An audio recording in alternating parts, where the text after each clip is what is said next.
आप लोगों से एक छोटी सी रिक्वेस्ट है, वीडियो पसंद आए तो लाइक करके जाना है। देखिए इस तरह से हमने यहाँ पर लिया है एक क्लेचर, जो कि हमारी हर लेडीज़ के पास में और घर पे रहता ही है, आराम से आपको मिल जाएगा। तो कभी कभी ये क्लेचर ना हमारे बहुत काम आता है। वैसे तो हम बाल में लगाते हैं, लेकिन और भी तरीके से आप इसे यूज कर सकते हो। अब देखिए जैसे हम किचन में काम करते हैं, लेडीज़ लोगों की आदत होती है कि जब वो चूड़ी नई नई पहनती हैं, वैसे ही यहाँ पर तो ये पुरानी चूड़ियों को मैंने लिया है सिर्फ आपको बताने के लिए। तो जब हम चूड़ियों को उतार कर कहीं भी रख देते हैं तो कांच की चूड़ियाँ जो होती हैं बहुत जल्दी इधर उधर गिरने की वजह से टूट जाती हैं।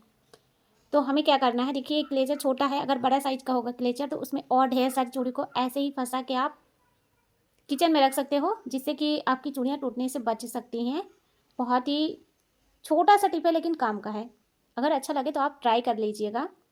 अगला जो आइडिया है, देखिए जैसे कि जो हमारे पास ऐसे कड़े कड़े से नोट होते हैं, तो इन नोटों को वैसे सिंपल तरीके से सब लोग रखते हैं, लेकिन अगर आप इसे डिज़ाइन करके रखेंगे ना तो और भी अच्छा लगेगा।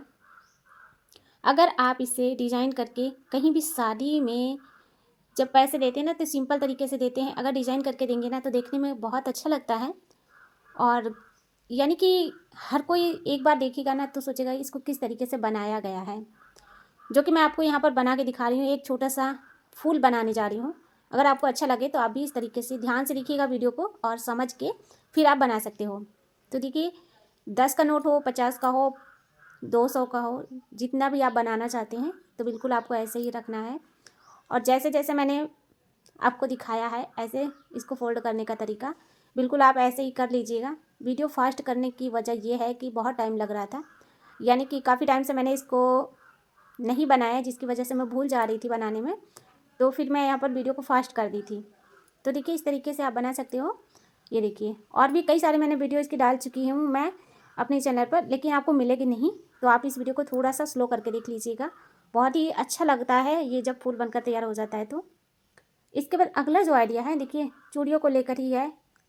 जो घर में इस तरह के पर्दा लगाने के लिए जो बगल में दरवाजे के लगे होते हैं इस तरह के हैंगर, तो क्या है कि अगर आप चूड़ी को सेफ रखना चाहती हैं, कहीं किसी के घर में गए हो, लेडीज़ लोगों की आदत होती है ना चूड़ियों को उतार कर इधर उधर रख देती हैं, तो भाई इसमें टांग के रखोगे तो चूड़ियाँ कहीं नहीं गुम होंगी।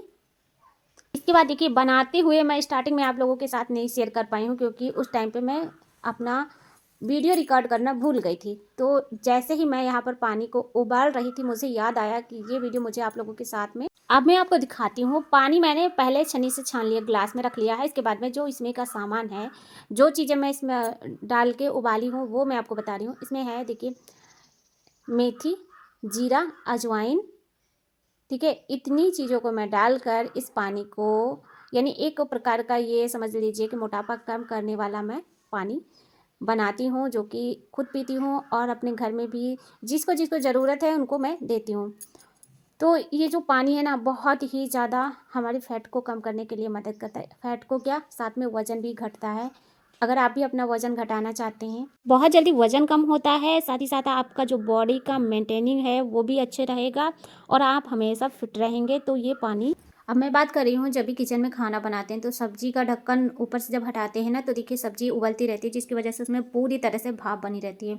गलती से भी आपने ढक्कन को इस तरीके से हटाया ना, डायरेक्ट आपके हाथ पर इतना भाप लग जाती है, छाले निकल आते हैं, जलन होने लगती है। तो ये खासकर उन लोगों के साथ में होता है जिनको किचन में नए नए काम करने के लिए भाई शुरुआत की है, और बहुत लोगों को ऐसे जानकारी नहीं होती। तो आप ढक्कन को इस तरीके से खींचिए, आगे की ओर खींचेंगे ना तो ढक्कन आगे की ओर आ जाएगा और भाप जितना है पीछे के साइड में निकलने लगेगी। चाहे वो चाय का बर्तन का ढक्कन हो या फिर सब्जी के ऊपर से ढक्कन हटाना हो, किसी भी तरीके से आप ध्यान रखिए इस बात को, जिससे कि आपका हाथ कभी नहीं जलेगा। और रोटी सेकते भी समय आप ध्यान रखिएगा, रोटी जब फूलती है ना तो उसमें से अगर कहीं भी फूट गई तो उससे गैस बहुत ज़ोर से निकलती है, उससे भी आप बचिए। करने के लिए सोचते हैं तो भाई बच्चे लोग हैं या फिर जिनको नहीं आता सिलाई मशीन में सिलाई करना, तो उनके लिए तो ये ट्रिक काफ़ी ज़्यादा अच्छी होगी।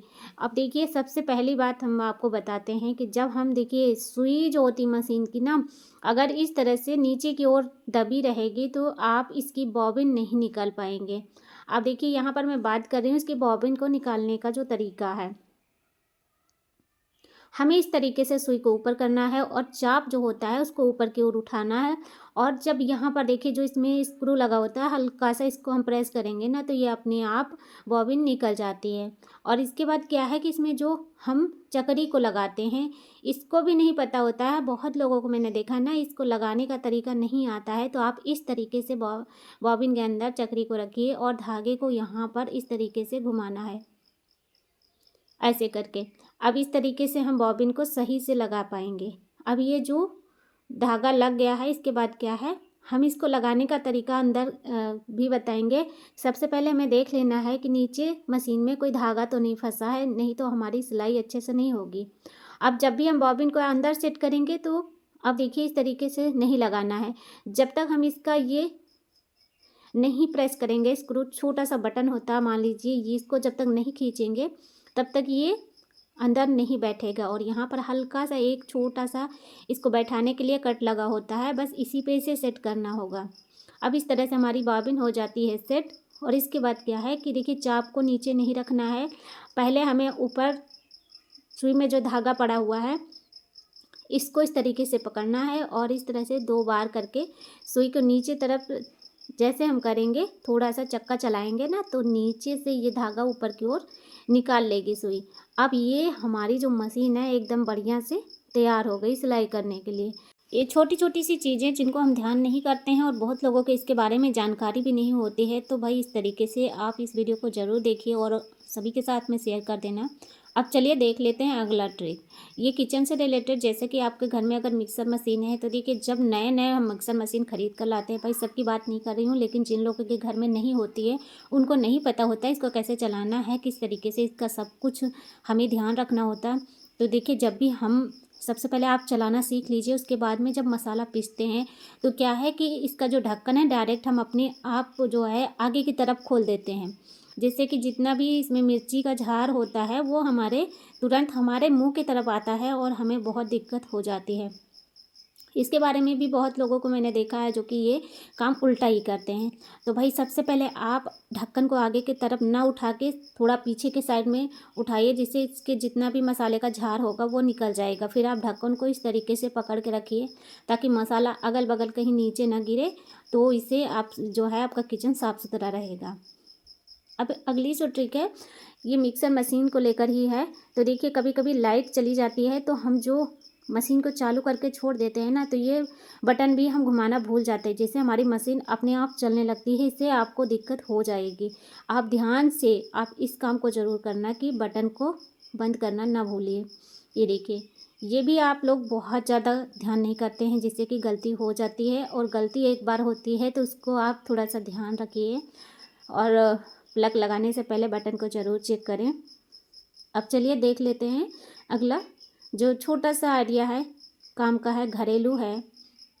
तो भाई ये देखिए जैसे कि हमारे जो घर में कैंची होती है कपड़ा काटने वाली, और अब देखिए इसको सेफ रखने का जो तरीका है, जो लोग हमेशा ही सिलाई वगैरह करते हैं तो उनके तो हमेशा ही कैंची चलती रहती है, लेकिन जिन लोगों को ज़रूरत कम पड़ती है तो ये जो कैंची है ना इसमें जंग भी लग जाता है। और जंग लगने से बचाने के लिए आप इस तरह से मशीन वाला तेल लेकर कैंची के ऊपर अच्छे से लगा दीजिए, इससे जंग नहीं लगता है कैंची में। मशीन का जो तेल होता है बहुत अच्छा होता है। आप किसी भी लोहे की चीज़ में लगा के रखेंगे, जो लोहे का सामान हो, तो उस पर जंग नहीं लगेगा। इस तरह से टेलर लोग भी कैंची में तेल लगा के रखते हैं मशीन का, यानी ऑयल, तो कैंची में जंग नहीं लगता है। इससे हमारी कैंची की धार भी अच्छे से बनी रहती है। अगर जंग लगेगा तो धार भी धीरे धीरे करके ख़त्म हो जाती है। और इसके बाद देखिए अगर तेल बहुत लगा है, आपको तुरंत कपड़ा काटना है, तो तेल को पहले अच्छे से किसी भी कपड़े से इसको साफ़ कर लें। तो ये भी मुझे टेलर मास्टर ने ही बताया है, मैं ये हमेशा ही काम करती हूँ, जिससे कि